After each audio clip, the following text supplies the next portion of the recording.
ইসরায়েলের যেকোনো সম্ভাব্য পদক্ষেপের জন্য ইরান সম্পূর্ণ প্রস্তুত বলে জানিয়েছে দেশটির সামরিক বাহিনী।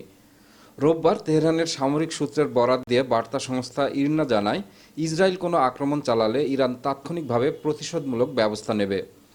ইরানের পরিকল্পনায় বিভিন্ন ধরনের পাল্টা এবং নির্দিষ্ট হামলার ব্যবস্থা রয়েছে, যা ইসরায়েলের পদক্ষেপের প্রকারভেদ অনুযায়ী সিদ্ধান্ত নেওয়া হবে।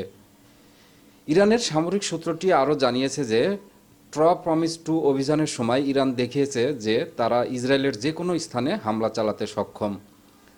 প্রসঙ্গত, গত 1 অক্টোবর রাতে ইরানের সামরিক বাহিনী ইসরায়েলের সামরিক, গুপ্তচর এবং গোয়েন্দা ঘাঁটিগুলো লক্ষ্য করে প্রায় 200টি ক্ষেপণাস্ত্র ছোড়ে, যা ফিলিস্তিনের স্বাধীনতাকামী সংগঠন হামাসের রাজনৈতিক প্রধান ইসমাইল হান্নিয়া, হিজবুল্লাহর মহাসচিব হাসান নাসরুল্লাহ এবং আইআরজিসির ব্রিগেডিয়ার জেনারেল আব্বাস নীলফরসানের হত্যার প্রতিশোধ হিসাবে চালানো হয়। এরপর থেকেই মোক্ষম জবাব দিতে ইরানে পাল্টা হামলা চালানোর ঘোষণা দিয়েছেন ইসরায়েলের প্রধানমন্ত্রী বেনিয়ামিন নেতানিয়াহু।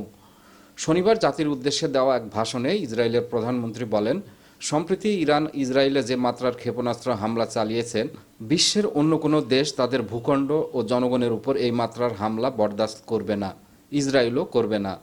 নেতানিয়াহু আরও বলেন, নিজের ভূখণ্ড ও নাগরিকদের রক্ষা করা শুধু আমাদের অধিকারই নয়, এটি ইসরায়েলদেরও দায়িত্ব।